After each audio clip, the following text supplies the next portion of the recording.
I collapsed in the middle of a multi-million-dollar meeting. And when I woke up in the hospital, I tried to speak, and absolutely nothing came out. No sound. Nothing. I looked at the doctors and saw on their faces that this wasn't temporary. It was my body punishing me for what I had been silencing for years. I'm Ethan Caldwell, 42, CEO of a medtech company in Chicago. I had everything the world calls a win: magazine covers, expensive apartment, the power to command any room. But behind that, I was breaking in silence. Until the day silence became my sentence. So I ran away to the mountains of Pine Hollow, West Virginia, thinking I'd disappear from the world. But that's where a teacher showed up at my door with her little daughter. A deaf girl who taught me something money never did: how to listen without sound. The problem is, just when I started getting better, a man who stole my life found out where I was. Before I tell you this secret, tell me in the comments, where are you listening from? The collapse of the man who had everything. I walked into that boardroom with the practice smile that looks good in photos and fools investors. Expensive suit, heavy watch, perfect slide on the screen. Outside, Lake Chicago looked like a gray winter postcard, and I remember thinking that even the view had become part of my package. Everything about me was a package. CEO of the year, magazine cover, the med tech company taking off like a rocket, people saying my name like I was the solution. But the truth is, I was living like there was an alarm screaming inside my head 24/7. I slept in shifts, phone vibrating on the nightstand, and my personal life was an empty hallway I avoided looking down. I answered emails at dinner, at school meetings, in the middle of the night. I signed million-dollar deals with a steady hand, and the next minute felt like vanishing from my own body. I had everything, and I walked around like I was always late for something I couldn't even name anymore. That morning, I was presenting a new distribution contract. An absurd number on the screen, full of zeros, everyone staring at me like I was the guy who never misses. I clicked to change the slide, and the pen dropped from my hand. It didn't just fall. It was like my fingers forgot how to hold things. I bent down to grab it, and when I stood up, the room tilted. I held my breath by reflex, trying to keep my posture, but my jaw locked, and I heard someone ask, "Ethan, you okay?" I tried to answer, and nothing came out. Not a choke, just emptiness. My mouth opened, and the sound simply didn't come. The screen went blurry. I saw my CFO's face getting closer, saw people pushing chairs back, heard a glass hit the table, and my legs decided to stop cooperating. I sat on the floor unintentionally, like someone pulled the rug out from under me. The whole world kept moving while I was trapped in an absurd silence, watching my own fall like it was happening to someone else. The ambulance, the hospital, the smell of rubbing alcohol, the bright lights. I remember it in flashes. When I woke up, there was a doctor with a tablet and that cautious look of someone about to deliver bad news. I tried to say, "Where am I?" and only air came out. He asked me to try again. Nothing. I pointed to my throat, desperate, and he nodded like he expected it. "Your vocal cords aren't damaged by trauma," he said. "It's an emotional response. Your body did what you haven't done for years." I wanted to laugh out of nervousness, but I couldn't even do that. I was a mute millionaire, trapped inside his own image. And in that instant, looking at the tubes, the monitor, my name on a wristband, I realized I had spent too much time silencing the important things. And now the bill had come due with interest. The silence and the exile. I left the hospital with a scarf covering my neck like it could hide the humiliation. At the door, there were reporters, cameras, people shouting questions like I was a sideshow. I could only shake my head and point to the doctor, which made me feel even worse. Me, the guy who controlled entire rooms with one sentence, now depended on charades. My PR team wanted to manage the narrative, schedule interviews, issue a statement. I wrote on a sheet of paper and handed it to my lawyer. No. It was the only word I managed to put into the world without a voice. In 2 days, I became a rumor. Ethan Caldwell lost his mind. Ethan had a breakdown. Ethan disappeared. And the company, my empire of glass and steel, kept running like I was just a replaced part. I saw board messages hitting my phone and deleted them without reading. I didn't have the energy to fight people, who only wanted me whole when I was profitable. Inside, I just wanted silence. And silence doesn't exist in Chicago. There's noise, sirens, meetings, restaurants, notifications. So I ran. I drove to Pine Hollow, West Virginia, to an old farm that belonged to my grandfather, more cabin than mansion, with a gravel road and trees blocking out the sky. The place smelled like damp wood and cold earth. The house had creaky floors, a leak in the corner, and a fireplace that took forever to catch. I thought I was going to hate it. But the first day, there was the first time in years nobody asked me for anything. Without a voice, I started writing. I bought thick notebooks and good pens, like quality was still my way of controlling things. At first, I just jotted down short sentences. Woke up, didn't speak, didn't sleep, remembered the meeting. And the pages got uglier, more real. I wrote about the feeling of seeing my name on the news and not even being able to deny it. I wrote about how I destroyed my marriage over wrong priorities and still convinced myself it was for the future. I wrote and tore out pages and threw them in the fire, and the paper turning to ash seemed like the only sound that made sense. The village didn't know who I was. To them, I was just Caldwell's grandson who came back to the sticks. I went to the little market once a week, bought bread, coffee, and wood, and nobody recognized me because I looked like a different man. Stubble, hollow eyes, smaller posture. And yet, I felt people watching me with curiosity, not reverence. Normal human curiosity. And that was weird, because I spent too much time being treated like a title. Far away, my empire was in the hands of people I thought were competent. I still had access to everything, because the CEO doesn't lose access easily. But I avoided opening it. When I did, I saw decisions being made in my name, contracts rushing through, emails from people who seemed to be celebrating my absence. I closed everything and felt my fingers grip the phone until it hurt. I couldn't scream, couldn't call and impose anything. I could only disappear more. The loneliness there was beautiful and cruel at the same time. By day, the silence felt like a cure. By night, it turned into a prison. I woke up to the wind hitting the window and thought about everything I swept under the rug for years. I walked around the house with a notebook in hand like it was my tongue. And it was on one of those nights, with the fire low and the pen running out, that I heard a noise outside, footsteps on the porch, and someone knocking on the door, not in a hurry, but firm, like someone who really needed to be heard. The woman who wanted to be heard. When I opened the door, there was a woman soaked in fine rain, holding a folder of documents against her chest like a shield. Her coat was simple, hair tied back messily, and she had that direct look of someone who's heard no too many times and keeps trying anyway. Behind her, an old car parked crooked on the gravel, dim lights, engine barely hanging on. She took a deep breath before speaking, like she was rehearsing courage. "Hi, sorry to bother you. I'm Maya Reynolds. I work at the school here in Pine Hollow." I tried to answer, and only air came out. I pointed to my neck, signaled for a second, and went back to grab my notebook. When I returned, she was still there, not backing down, getting her boots wet on the porch. I wrote quickly, "Sorry, can't speak. What do you need?" She read it, and her face softened. Not pity. Recognition, like she understood what it's like to be ignored. "I came to ask for a donation," she said, straight up. "The school needs instruments. We're losing the music program." She opened the folder and showed me numbers, letters, parents' signatures. All very organized for someone living on scraps. I signaled for her to come in. The room smelled of wood smoke and burnt paper.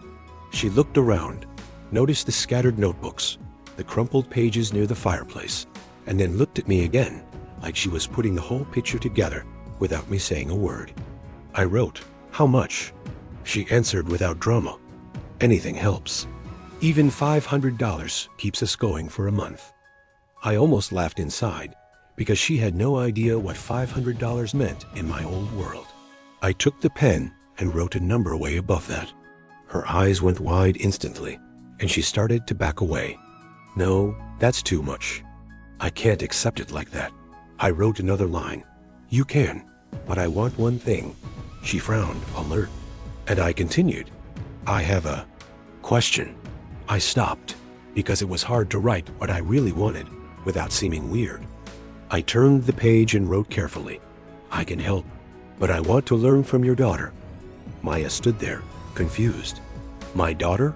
She asked, and that's when I realized I hit a nerve without meaning to. She took a short breath and answered, almost defensive. Lily is 7. She's deaf. I nodded, as if that word had a specific weight for me now. I wrote, I'm also. In silence, Maya looked at my neck again and seemed to get it. You lost your voice? I nodded. She sat on the edge of the sofa, folder in her lap, and the first thing she said wasn't about school or money. It was, you know what it is like when the world keeps talking over you and nobody waits for you to finish. I wrote, I want to learn to listen without sound.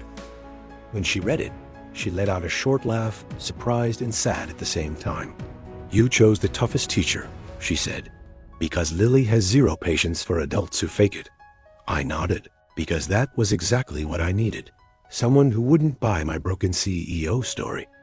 Maya stared at me for a long second, and then made a hand gesture, deciding.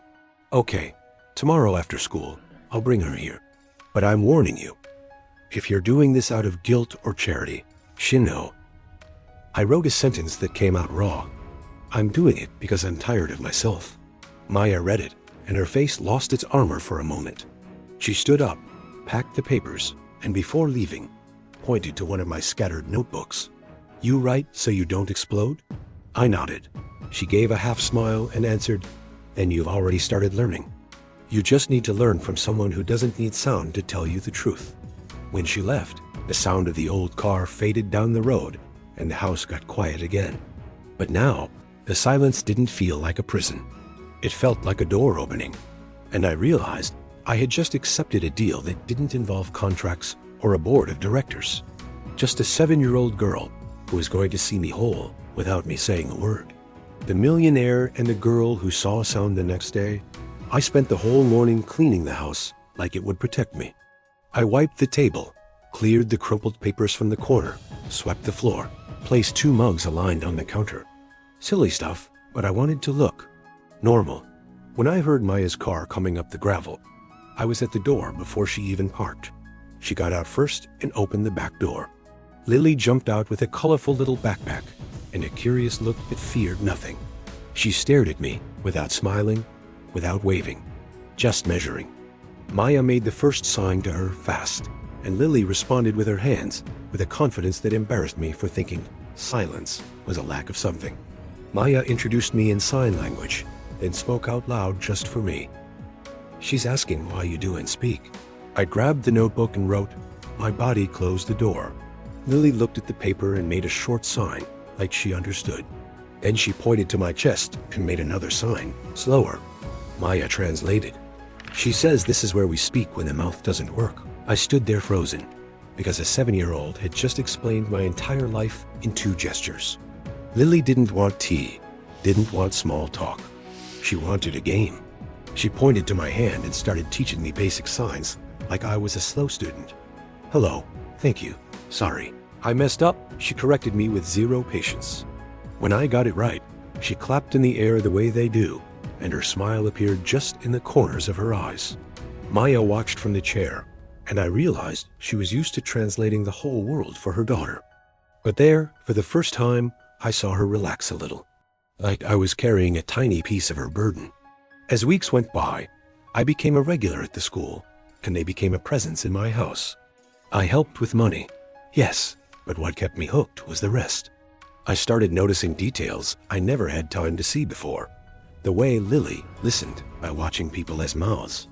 The way Maya took a breath before entering a room full of adults. The way they understood each other without explaining anything. Me, the guy who thought he lived at the top, started feeling like I'd been illiterate my whole life, because I talked a lot and listened very little. At night, when they left, I was alone with memories that came like unwanted guests. The boardroom, the board, my partner laughing behind a compliment, my ex-wife packing a suitcase like it was a simple chore, her text on my phone, you love the company. I'm tired of competing. I read that in the dark and squeezed the device until my hand hurt. And the worst was realizing I had no one to blame but myself. I used success as an excuse to be absent. And when life collected the debt, it took everything at once. One day, Maya found an old photo in a drawer of me and the teen, smiling at an awards ceremony. And she looked at me like she was merging two versions of me into one. "You're not just this quiet farm guy, are you?" she asked. I couldn't answer, so I wrote, "I was someone a lot of people hated." She read it and didn't preach. She just said, "Then learn from Lily, because she has zero interest in what you were. She only cares about what you do when you're here." And that's what started rebuilding me. Not expensive therapy, not a resort retreat, not a motivational quote. It was Lily showing me that silence isn't a punishment, it's a language. It was Maya teaching me to live slowly without apologizing for it.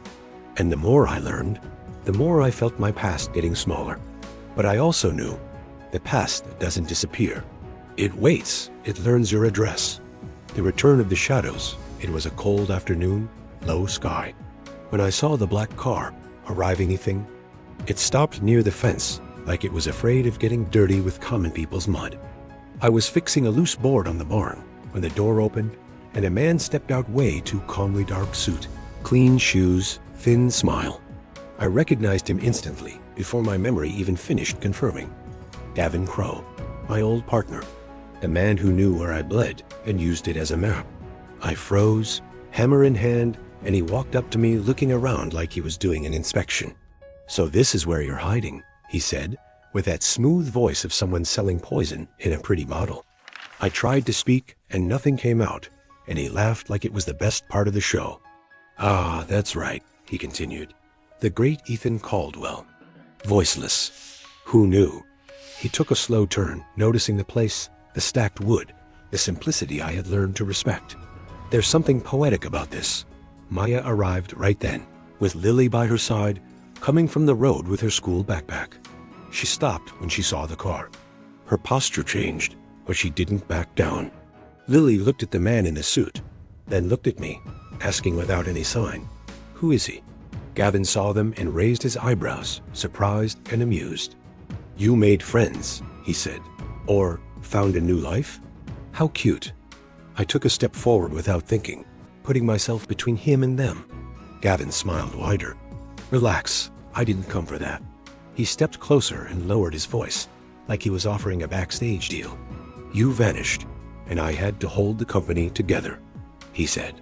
"The papers spent weeks speculating. Investors got nervous, so I did what had to be done." He shrugged. "I took care of everything." The sentence was simple, but it was loaded with ownership.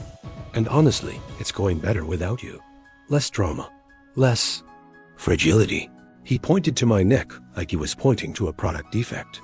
I grabbed my notebook and wrote fast, with controlled rage. "You lied. You said I lost my mind." Gavin read it and laughed softly. "I said what the market needed to hear," he replied. "And it worked, didn't it?" He leaned in a little. "Stay here in your retreat. Let the world forget you. Because, Ethan, the world forgets fast." He looked at Maya, evaluating. "And you can play nice guy with these two, if that comforts you." Maya took a step forward before I could write anything. What shocked me wasn't that she spoke, it was how. Calm, no shaking, not trying to impress. "The world forgets who makes noise," she said, staring at Gavin like he was just another arrogant adult at the school gate. "But it never forgets who has truth." Gavin let out a loud laugh, the kind that sounds like applause and an insult at the same time. "What a beautiful speech," he said. "Music teacher, right?" I almost got emotional. Lily, who hadn't understood the words, picked up on the tone. She pulled Maya's sleeve and made a quick sign. Maya translated without taking her eyes off Gavin. "She's asking if this man is dangerous." Gavin heard "dangerous," and his smile turned into a line. "I'm necessary," he answered, as if that justified everything. He looked at me one last time. "I came to warn you, Ethan. Stay out. If you try to come back, you're going to get hurt. And you know, I'm not just talking about reputation." He got in the car and drove off laughing, leaving the smell of gasoline and threat in the air.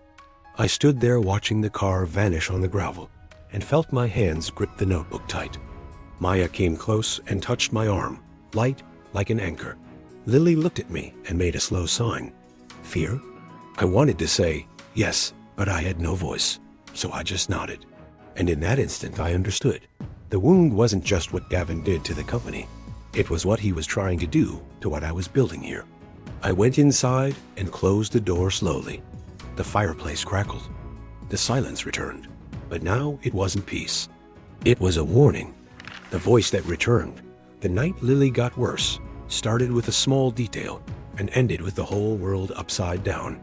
She had coughed at school, nothing dramatic, and Maya said it was just a flu. I made tea, hung out with them for a bit, and when I went to lie down, I heard hurried footsteps in the hall. Maya appeared at my bedroom door with Lily in her arms, her face pale with fright. The girl was burning up, too limp, and her eyes weren't focusing right.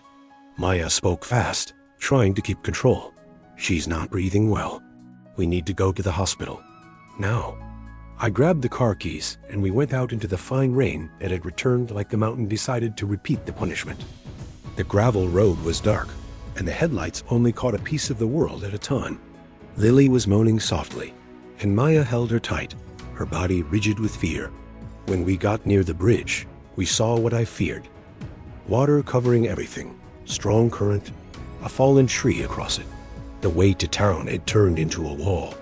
I hit the steering wheel, once hard, and looked around for another way out. There wasn't one. Just mud, rock, and water. Maya got out of the car and started signing with her hands, more out of reflex than use in that moment. She was talking to Lily, but Lily barely responded. I tried the phone, no signal. Tried the car radio, nothing but static. I looked at the sky and saw only closed clouds. I was trapped in a place where I had no voice, no road, and no way to call for help. And for the first time since the collapse, I felt a rage so pure my jaw locked on its own. Rage at myself, at Gavin, at the weather, at my silence. I went back to the car, picked Lily up, and felt her weight, too light, like she was slipping away. Maya followed me, crying without making loud noise. Just that kind of crying you try to hide because you think tears get in the way. I wanted to say, it's going to be okay. Wanted to say I'm here. Wanted to say anything to hold her together. But I opened my mouth and nothing came. It was like being locked out of your own emergency. Then I saw light in the distance, a slow spin, and heard the muffled sound of a heavy engine. An ambulance was coming down the opposite road, slowly, looking for a detour. I started waving both arms, like a madman, running in the mud. The driver didn't see. The rain was in the way. I ran harder, tripped, got up, and the frustration rose like fire. I wanted to scream, here, and my body wouldn't obey. I stopped on the side of the road, with Lily in my arms, and felt a strange decision take over me. I didn't have the option to stay quiet. I pulled in air with force and tried. Nothing. Tried again, pushing everything I had inside out. My throat burned, and I felt the sound born torn, ugly, but real. Hey, came out hoarse, broken, like metal scratching. But it came out. My eyes went wide. Maya's eyes went wide too, like she'd seen a miracle. I didn't wait. I screamed again, louder, not thinking about how ridiculous I must have looked. Here, please. The ambulance finally stopped with a jolt, and a paramedic ran out. I put Lily on the stretcher, explained as best I could, weak voice, short words, pointing, trying to keep my head straight, and saw the paramedic nod. Maya got in the ambulance, shaking, holding her daughter's hand. I got in the back, and when the door closed, I rested my forehead on the metal for a second, feeling my whole body vibrate. I had spoken. I had screamed. Not pretty, not strong, but enough to save a life. At the hospital, hours later, the doctor said it was a serious respiratory crisis, that arriving fast made the difference. Maya hugged me in the hallway tight, and I didn't know what to do with that except stay. Lily opened her eyes later, tired, and when she saw me, she made the sign for thank you with her hands, slow, like someone who was sure.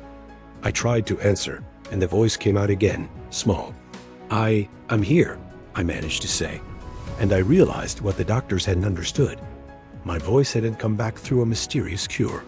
It came back Because that night, love spoke louder than fear. The rebirth after that night. I didn't become a cured man. I became a different man. My voice came back slowly, like it was relearning how to live in me. At first, I spoke low and short, like every sentence was a test. Maya would catch me trying to force it and cut me off instantly.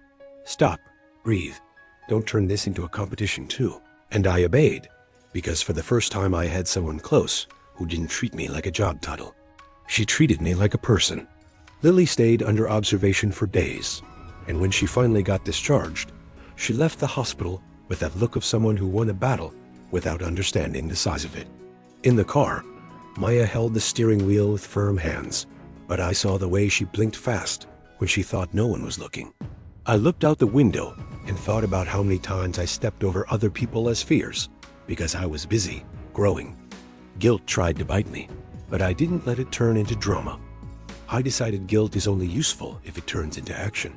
When we got back to Pine Hollow, village life seemed the same: market, school, gravel road, but I wasn't. I started going to school with Maya, not as a benefactor who writes a check and leaves, but as someone who stays.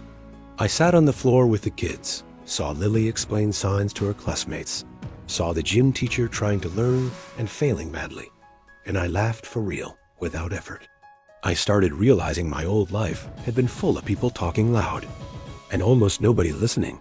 I opened my laptop, and for the first time in months, logged into the company system without feeling like breaking the screen. I saw the damage, suspicious contracts, pushed decisions, and Gavin's name appearing as a signature on everything. I could have gone back attacking, with a press conference, lawyers, threats.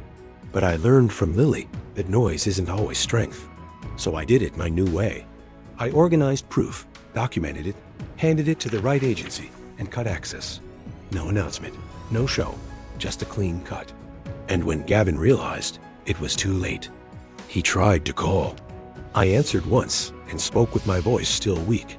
"It's over." He laughed, nervous. "You think you won?" I answered, "I'm not trying to beat you. I'm trying not to become you. With the rest of the money that used to serve to prove I was someone, I created a foundation. Simple name, no ego. Soundless hope. Focused on hearing-impaired children, access to devices, therapy, transport, trained teachers, sign language material, and mainly, support from others who carry everything alone. I made sure it was useful, not pretty. I didn't want a plaque with my name. I wanted open roads, ambulances arriving, schools with resources. When the inevitable question came, "Are you going back to Chicago?" I looked at Maya and Lily and knew the answer before speaking. I could go back to the apartment, overlooking the lake, to the building with my name in the lobby, to the circle of people who clap and vanish. Or I could stay where I learned to breathe without rushing. I stayed. I bought a simple house near the school, renovated my grandfather's farm just enough to be a home, and stopped chasing magazine covers. Now, when someone says my name, it doesn't come with CEO. It comes with Ethan who helped.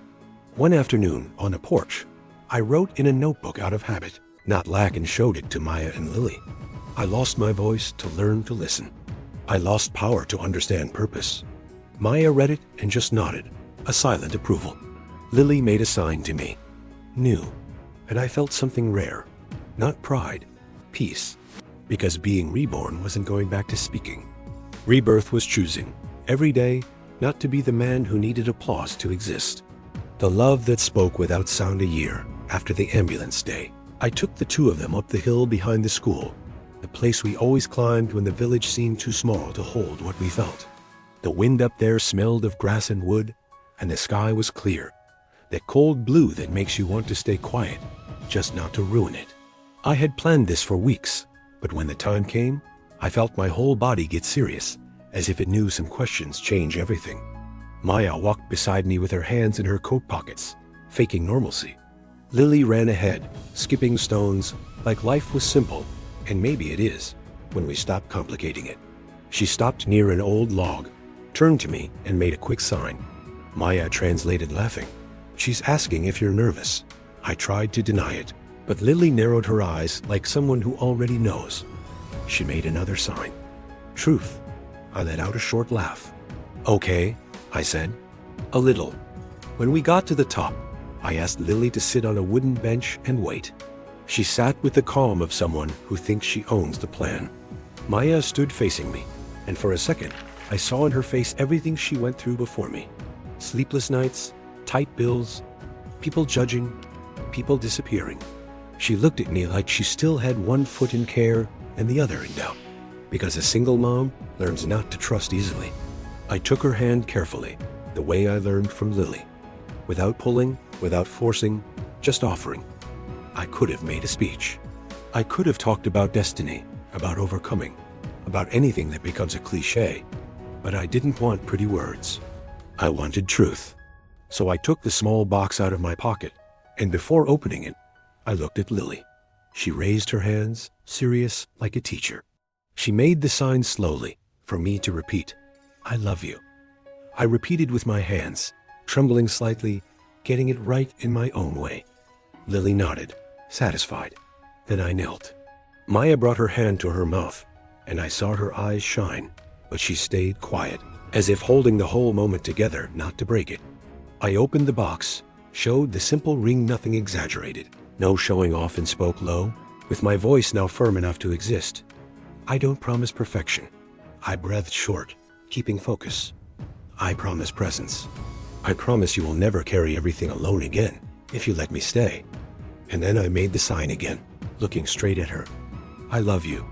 Maya came down to my level, held my face with both hands, and, before answering in voice, she answered with her hands too, the way Lily taught. "I love you." It was the strongest yes I ever heard, even without any sound. I stood up and hugged both of them, because Lily had already squeezed in the middle, pushing herself in like this hug was hers by right. And it was. The breeze blew light, and I thought about everything I thought was essential before. Power, schedule, control.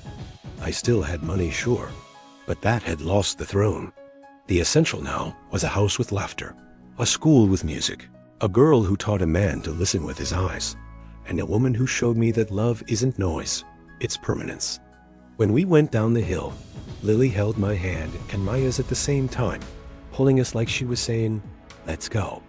And I went, without rushing, without running away, because the man who had everything and collapsed finally had what was really missing. Today I speak again, but I speak differently. I don't use my voice to crush, to convince, to win a meeting. I use it to be present. I stayed in Pine Hollow. I chose a life that doesn't make headlines, it makes peace. And I transformed what I had into a foundation that helps kids like Lily, because I saw with my own eyes what a blocked road can cost a mother. Gavin tried to remind me of my place at the top, but the top was the thing that was killing me slowly. I cut what was dirty, undid what was a lie, and stopped confusing power with purpose. I lost my voice to learn how to listen. And when life forced me to scream for someone I loved, I understood that I could still be saved, but in a way I would never have chosen alone. I would do it all again. And you? Would you have had the courage to walk away from luxury so you wouldn't walk away from who gave you life? If this story hooked you, leave a like, subscribe to the channel, and share it with someone who needs to hear this today.